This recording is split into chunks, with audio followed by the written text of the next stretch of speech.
চিনি দিয়ে দিলাম পেঁয়াজ ভাজাটার মধ্যে।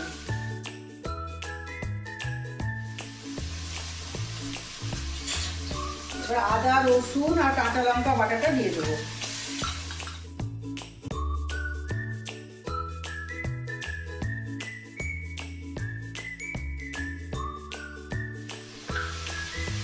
আমি একটু কাশ্মীরি লঙ্কার গুঁড়ো 1 চামচ, 1/2 চামচ ধনে গুঁড়ো,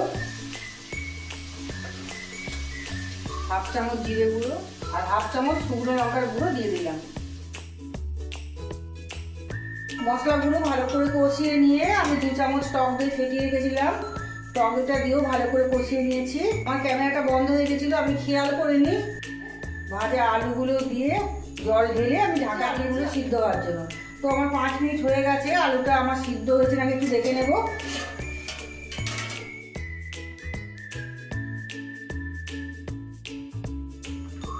আলুটা একদম সিদ্ধ হয়ে গেছে,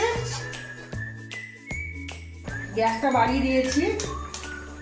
ডিমটা ভেঙে আমি ঝোলের মধ্যে দিয়ে দেবো।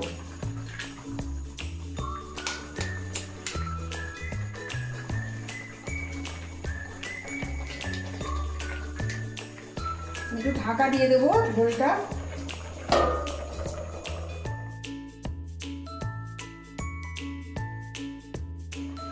গরম মশলা বেটে রেখেছিলাম, গরম মশলা দিয়ে দেবো 1 চামচ আর 1 চামচ ঘি।